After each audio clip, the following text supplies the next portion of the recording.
मित्रों, आप सभी को जीवित पुत्रिका व्रत की हार्दिक शुभकामनाएं।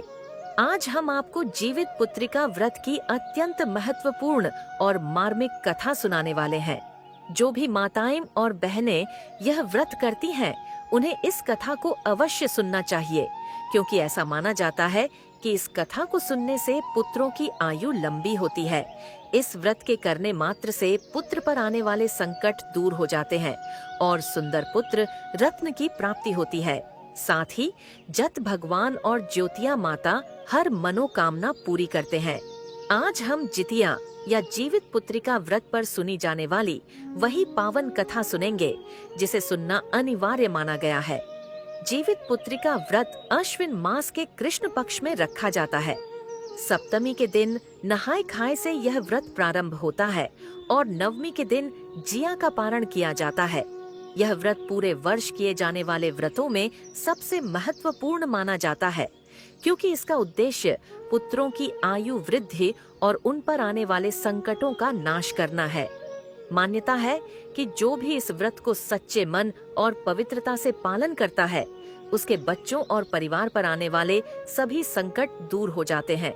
मित्रों, इस पवित्र कथा का श्रवण कराने से पहले मैं माता जितिया और जीवित वाहन भगवान से प्रार्थना करता हूँ, हे प्रभु, जो भी इस कथा को अंत तक सुने, उसके पुत्र और परिवार की रक्षा करना। जो इस वीडियो में जय जीवित या माई लिखकर स्मरण करे, उनकी मदद करना, और जो इस चैनल को सब्सक्राइब करे, उनके घर की गरीबी मिटा देना। मित्रों, अब आइए हम इस कथा को सुनना प्रारंभ करते हैं। नर्मदा नदी के किनारे एक बहुत बड़ा पुराना पाकड़ का पेड़ था और पाकड़ के ऊपर घोंसले में एक चिल्होर चिड़िया रहती थी, और उसी पाकड़ के पेड़ के नीचे एक खोरी में एक सियारिन रहती थी। दोनों में घनी मित्रता था। नीचे से सियारिन और ऊपर से चिल दोनों आपस में बात करते रहते थे। जैसा आप जानते हैं कि सतयुग के समय में पेड़ पौधे भी वापस बात करते थे, सभी प्राणियों की भाषा समझते थे। चिल्होर, कौवा, गाय, कोई भी पशु पक्षी मनुष्य की तरह बात करते थे और एक दूसरे का भाषा सभी लोग समझते थे। तो उसी तरह चिल्होर और सियारिन जो थी, एक दूसरे से उसी की तरह बात करते थे। तो मित्रों, जो चिल्होर चिड़िया थी, वह ऊपर डाल पर अपने घोंसले में बैठी थी और सुबह सुबह का समय था। सियारिन जो थी, नीचे अपना कोर में थी। तभी चिल्होर चिड़िया नदी की ओर देखा और सियारिन से कहती है कि बहन, आज का दिन कुछ अलग है। तब सियारिन बोली, क्या है बहन, आज का दिन अलग? चिल्होर चिड़िया बोली, बहन, नदी की ओर बहुत भीड़ लगा हुआ है। मित्रों, सियारिन बोली, किस चीज का भीड़ है बहन? चिल्लोंग चिड़िया कहती है, अरे बहन, ये तो मुझे भी पता नहीं है। एक काम करो, थोड़ा जाकर पूछ लो, क्योंकि बहन तुम नीचे हो, तुम्हारे 4 पैर हैं और तुम आसानी से चली जाओगी, इसलिए तुम जाओ और जाकर पूछ कर आओ, मुझे इसके बारे में बताओ। सियारिन कहती है कि बहन, यदि हम मनुष्यों के झुंड में जाऊंगी तो वह लोग मुझे मार मार के तो कचूमर बना देंगे, मेरा टांगे तोड़ देंगे, मेरा हड्डियां पसलियां बराबर कर देंगे, मेरा प्राण ही निकल जाएगा। तो जाने से क्या फायदा? चिल्होर कहती है कि तो ठीक है बहन, मैं जाती हूँ और देखती हूँ और जाकर पूछ कर आती हूँ। वह चिल्होर घोंसले से निकलकर और उड़ती उड़ती नदी के तट पर चली जाती है। पर जहाँ भीड़ था वहाँ पर गई तो देखती है कि वहाँ की ढेर सारी औरतें थी। कुछ औरतें नदी में डुबकी मार मार के नहा रही थी, कुछ औरतें नहाने के बाद पूजा कर रही थी। वहीं पर एक बूढ़ी माँ थी। तो बूढ़ी माँ से चिल कहती है कि बूढ़ी माँ, कौन ऐसा व्रत है जो इतने सारी महिलाएं का भीड़ है, इसमें एक भी पुरुष नहीं है। बूढ़ी माँ बोलती है, चिल रानी, तुम नहीं जानती हो, ये मनुष्य में महिलाएं अपने पुत्र के लंबे आयु के लिए करते हैं। अश्विन मास कृष्ण पद सप्तमी के दिन नहा खाकर और अष्टमी के पूरे दिन निराहार निराल उपवास रहती है। यह व्रत जितवाहन का नाम से व्रत की जाती है। पूर्वजों से लोग करते आ रहे हैं और हम लोग भी करते हैं। तब चिल्होर चिड़िया बोली, इस व्रत को करने से किस फल का प्राप्ति होता है, मुझे बताइए बूढ़ी माँ। बूढ़िया औरत बोली कि पुत्री, चिल्होर, इस व्रत को करने से पुत्र की लंबी आयु होती है, बांझ को भी संतान की प्राप्ति हो जाती है, मरे हुए बच्चा भी जीवित हो जाता है। चिल्होर चिड़िया यह बात सुनकर बोली कि तब तो यह व्रत जो है अति उत्तम है, अति फलदायी है, इसलिए इस व्रत को मैं अवश्य करूंगी। वह चिल्होर वहाँ से अपने पेड़ की तरफ आई और सियारिन से कहती है कि बहन, यह सभी लोग नहाने आए हैं क्योंकि वह सभी व्रत रखी थी। यह वह व्रत जो है जीवित पुत्र का व्रत है जीत। वाहन भगवान की पूजा की जाती है और बहन, मैं अपने बच्चों की रक्षा के लिए इस व्रत को अवश्य करूंगी। तब सियारिन कहती है कि मैं भी इस व्रत को करूंगी। तब चिल कहती है कि देखो बहन, करना तो अपनी मर्जी से, क्योंकि मेरा पेट छोटा है। हम दाने चुप कर लाते हैं। किसी दिन नहीं दाना मिलता है तो पूरे दिन भूखे रह जाते हैं। लेकिन तुम्हारा मांस मजीरा खाने वाला बड़ा पेट है। अगर जो मांस मजीरा का महक आ जाएगा तो तुम व्रत खंडित कर दोगी। इसलिए बहन, तुम व्रत मत करो, और यदि करना है तो अपना मर्जी से करो। इसका पाप मुझ पर नहीं लगेगा। सियारिन बोली कि बहन, इस व्रत को मैं अवश्य ही पूरा करूंगी। इस प्रकार दोनों ही गंगा में डुबकी मार के स्नान करके और व्रत रख ली। बेचारी चिल्होर रानी जो थी, उसी दिन चुनकर दाना लाकर अपने घोंसले में रख दी और अपने बच्चे से बोली कि बेटा, व्रत का दिन मैं तुम्हें अपने चोंच से भोजन नहीं करा पाऊंगी। तुम लोगों को खुद के चोंच से भोजन करना होगा। मैं भोजन अपने मुख से उठाकर नहीं दूंगी, क्योंकि इससे मेरा व्रत खंडित हो जाएगा। जो सियारिन थी, वह सियारिन भी जाकर इधर उधर से मांस मजीरा खाकर आ गई। रात्रि बीत गया। जब सवेरा हुआ तो दोनों पूरे दिन उपवास में रही। शाम का समय हुआ तो दोनों गंगा में डूबी मार मार के स्नान की। मित्रों, सबसे पहले यह जानिए कि जो भी स्नान करती हैं, उनको जिया व्रत के दिन कुएं पर स्नान नहीं करना चाहिए। संभव हो तो आपके नजदीक में किसी नहर तालाब में जाकर स्नान कर लीजिए, और नहीं तो मित्रों, कहते हैं मन चंगा तो कठौती में गंगा घर में ही कठौती रख के उसमें जल गंगा जल डाल के फूल अक्षर डाल के उसमें यूं भी स्नान कर सकते हैं। मित्रों, इधर चिल और सियारिन दोनों डुबकी मार के स्नान की और शाम का समय में सभी औरतें पूजन कर रही थीं। उसी जगह जाकर चिल्होर बैठ गईं और सियारिन थोड़ा छिप के बैठकर कहानी सुनने लगे। पंडित जी जो थे कथा सुना रहे थे। चिल कहानी को सुनती हुई आनंदित हो रही थी और कहानी को अंत तक सुनती जा रही थी। लेकिन जो सियारिन थी, वह कहानी को सुनते सुनते सो गई। उसने कहानी को अंत तक नहीं सुन पाई थी। जब कथा पूरी हुई तब कथा सुनने के बाद चिल अपने घोंसले में चली गई और सियारिन जो थी अपने खोडर में चली गई। खोडर में जाने के बाद सियारिन मन ललच रहा था, क्योंकि उसी गांव में एक व्यापारी जी का नौजवान हट्ठा कट्ठा बेटा मर गया था, और जब मरा था तो बारिश होने के कारण उसका शरीर पूरा जल ना सका था। आधा जला था और आधा कच्चा था, और जोरों से पछुआ हवा चल रहा था, और हवा के सहारे सियारिन को उसका महक लगा। प्रिय दर्शकों, जब सियारिन को महक लगा तो सियारिन का मुंह छटपटाने लगा। वह सियारिन सोचती है कि आज तो लगता है मृत घाट में कोई अच्छा व्यक्ति मरा है। मांस का महक आ रहा है। आज तो जी भर के भोजन करेंगे। दिन भर का भूखी थी। रात हो चली थी। तब सियारिन चिल्होर से पूछती है, चिल्लोर बहन, क्या कर रही हो? चिल्होर रानी बोली, बहन कुछ नहीं, बस अपने बच्चे के पास बैठी हूँ। चारों तरफ क्या रीति रवैया है और भगवान का लीला देख रही हूँ। कुछ देर बाद फिर से सियारिन बोली, चिल्लोर बहन सो गई क्या? चिल्होर बोली और कहने लगी, न है कि बहन अपने के बच्चे के पास बैठी हूँ, भगवान का लीला देख रही हूँ, चारों कोना निहार रही हूँ, रातें काट रही हूँ, भगवान का ध्यान लगाई हुई हूँ। चिल्लर सोचने लगी कि अरे, ये तो तीसरी बार पूछ रही है, लगता है कि उसके मन में कुछ तो चल रहा है। ये सब समझकर सोची कि इस बार सियारिन के बुलाने पर नहीं बोलेंगे। उसके बाद फिर से सियारिन बोली, बहन सो गई या जागी हुई हो? चिल्होर ने धीरे से अपने बच्चे को बोली, कुछ मत बोलना, तुम लोग चुप रहो। इस बार चिल्होर चुप रही। प्रिय दर्शकों, चिल्होर के ना बोलने पर सियारिन खोडर से चुपचाप से निकल गई और निकल के मृत घाट पर चली गई। इधर चिल्होर सब कुछ अपने घोंसले से देख रही थी। सियारिन मृत घाट पर पहुंचकर उस आधी जली लाश को उसने खूब लबालब खाया और पूरी मस्त होकर अपने खोडर में आकर बैठ गई। यह सब देख चिल्होर देखकर मन में भगवान से कहती है कि हे भगवान, यह व्रत को खंडित किया है, इसका भगवान आश्रय पूरा मत करना। हे भगवान, छी छी राम राम, कितना गंदा काम किया है। व्रत में भी भोजन कर ली और बोलेगी कि हम व्रत में हैं। हे भगवान, मुझे क्षमा करना, ये तो गलत की है। मन ही मन सोच रही है, जिससे उसका हृदय कांप रहा है। सियारिन अपने खो में बैठकर के पटर पटर पगर आने लगी। उसके बाद चिल्होर कहती है कि बहन क्या पटपटा रही हो? सियारिन बोली, अरे बहन क्या बताऊं, भूख से तो मेरा प्राण निकला जा रहा है। मेरा पूरा हड्डियां टूट रहा है, पेट में तो उबाल मार रहा है, बस मेरा प्राण ही निकलने वाला है। भूख ही इसलिए हड्डियां पटपटा रहा है, प्राण मेरा लगता है निकल रहा है। उसके बाद भगवान का स्मरण करते हुए चिल्होर कहती है, वाह, मैंने तो खुद अपने आँखों से देखा कि तुमने भोजन किया है मृत घाट पर जाकर। कुछ देर के बाद फिर से सियारिन पटपटाने लगी और चिल्होर से पूछा, अरे बहन, सुबह होने में अभी देर है क्या? चिल्होर कहती है, हाँ बहन, अभी सुबह होने में देर है, कुछ समय बाद सुबह हो जाएगी। प्रिय दर्शकों, सुबह होने के बाद सियारिन और चिल्होर दोनों गंगा जी में स्नान करने गई।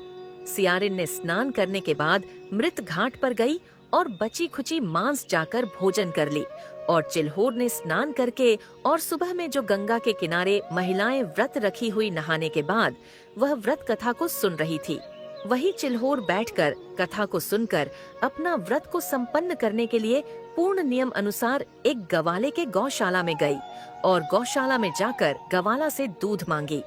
गवाला एक प्लास के पत्ते के दोने बनाकर दूध दे दिए।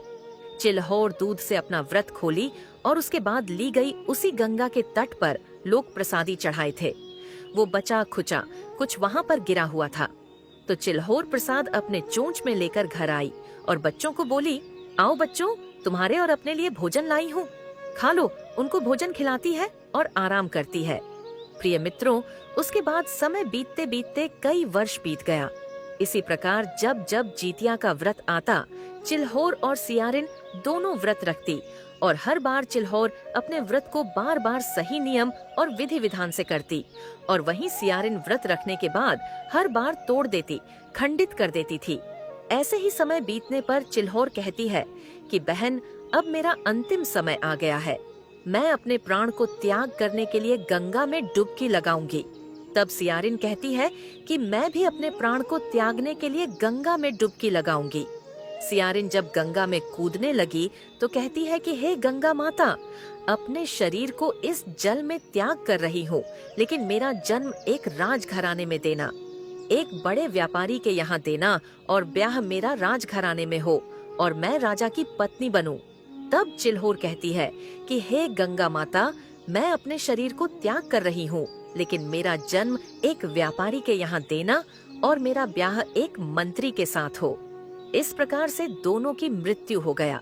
दोनों एक व्यापारी के घर में जन्म लिए, और जो सियारिन थी उसका दूसरे जन्म में उसका नाम शीलावती और चिल्लोर का नाम कपूरावती दोनों एक ही घर में जन्म लिए।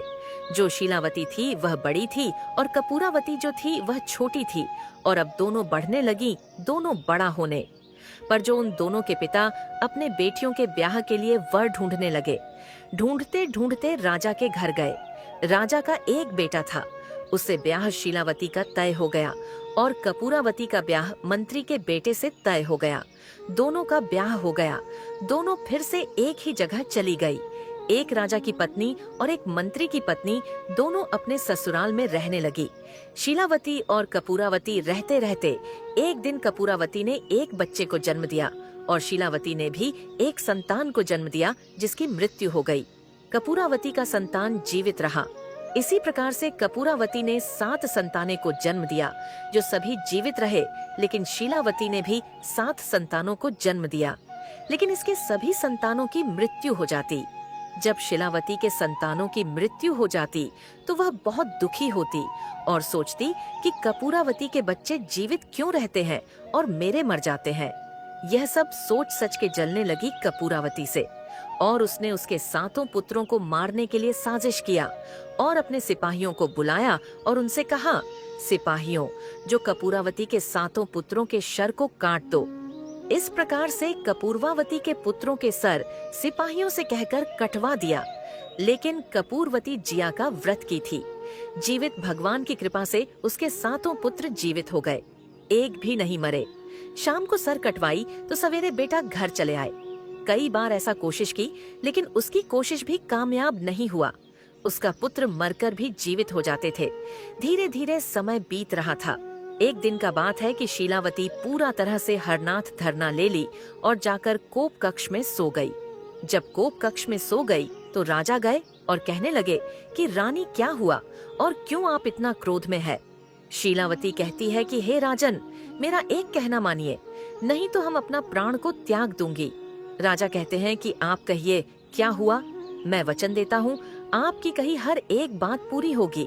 तब शीलावती कहती है, हे राजन, मेरी बहन के 7 पुत्रों को मारकर उनका सर मुझे दे दीजिए, तभी मैं अन्न जल ग्रहण करूंगी, नहीं तो मैं अपना प्राण त्याग दूंगी। प्रिय दर्शकों, उस सप्तमी का दिन था।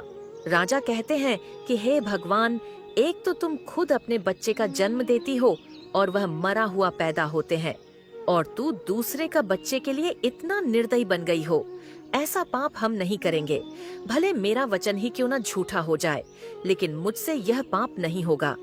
रानी बोली, तो ठीक है, तब आप अपनी पत्नी को त्याग कर दीजिए।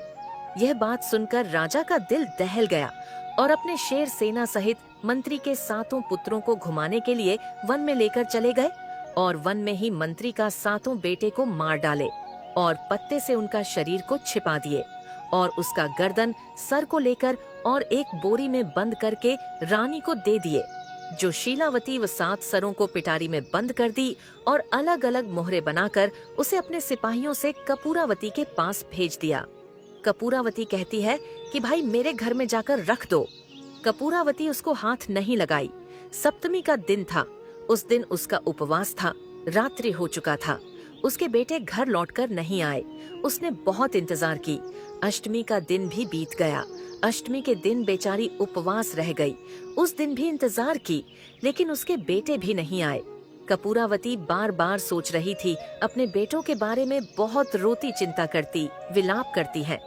इधर ब्रह्मलोक में भगवान शंकर, भगवान ब्रह्मा और भगवान विष्णु सभी विचार करने लगे कि जितवाहन को क्या हो गया है, उसके भक्त पर कितना बड़ा संकट आ गया है और वह अपने भक्त के लिए कुछ भी नहीं कर रहे हैं।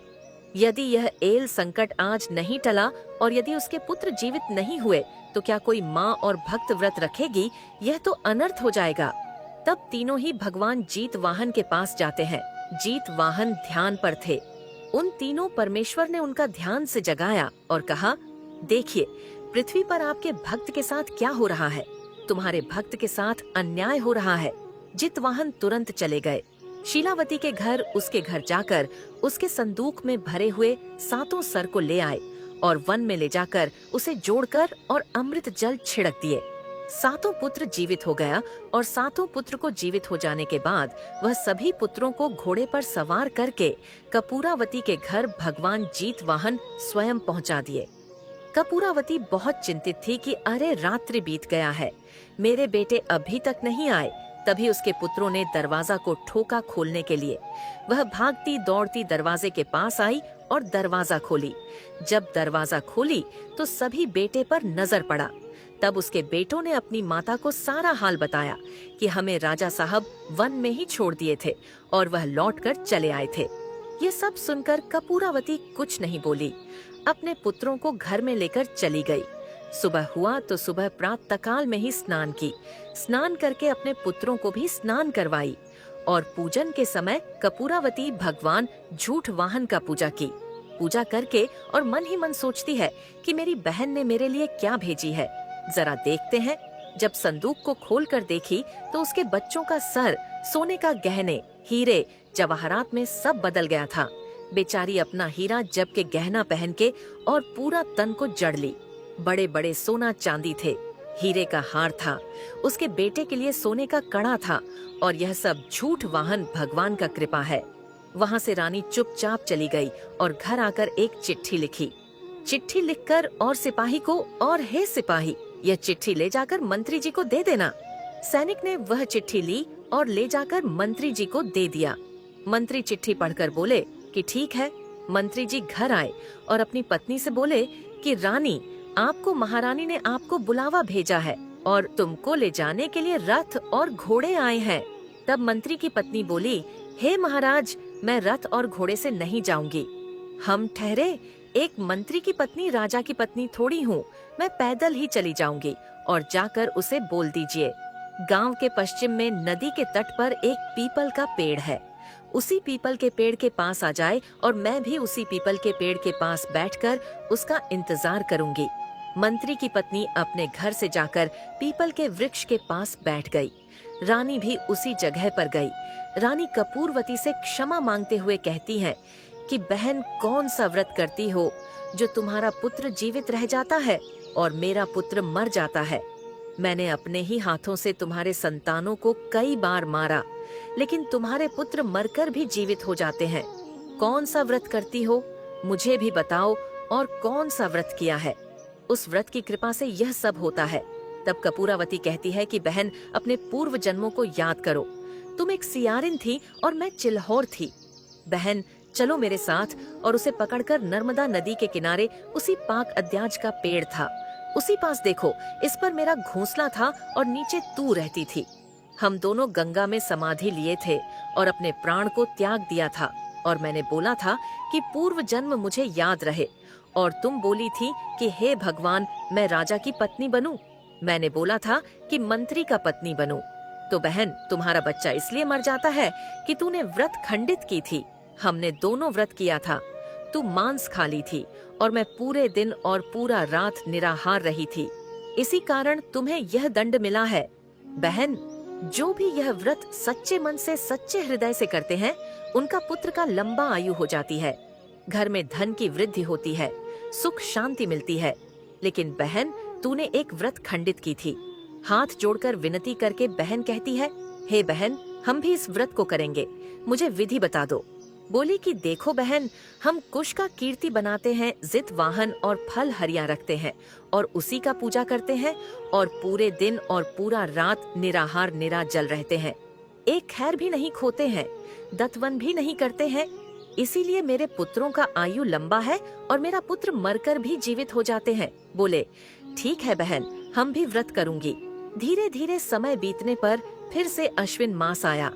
कृष्ण पक्ष का सप्तमी के दिन दोनों बहनें गंगा में जाकर स्नान की। स्नान करके और अष्टमी के दिन नियम अनुसार व्रत रखी। दोनों बहनों एक साथ पूजा की, व्रत तोड़ी। व्रत तोड़ने के बाद सुबह और शाम को जीतिया का व्रत कथा पूरे मन से सुना। धीरे धीरे समय बीतने पर शीलावती को भी पुत्र जन्म लिया तो जीवित रह गया, और फिर से कपूरावती का भी एक पुत्र हुआ।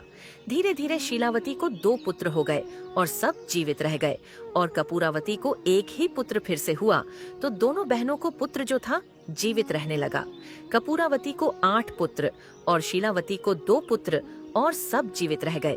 तो प्रेम से बोलिए, जितवाहन भगवान की जय, जिया माई की जय। तो प्रिय दर्शकों, यह था चिल्होर और सियारिन की कथा। इस कथा को सुनकर और चिल्होर रानी को प्रणाम करना चाहिए, सूरज देव को प्रणाम करना चाहिए, और भगवान से हाथ जोड़कर विनती करके ध्यान लगाकर अपने पुत्र के लंबे आयु के लिए कामना करना चाहिए। प्यारे मित्रों, यह कथा आपको कैसी लगी, हमें कमेंट करके जरूर बताइए, और अच्छा लगा हो तो शेयर कीजिए, जिससे अन्य व्रत रखने वाली माता और बहनें सुने और लाभ उठाएं।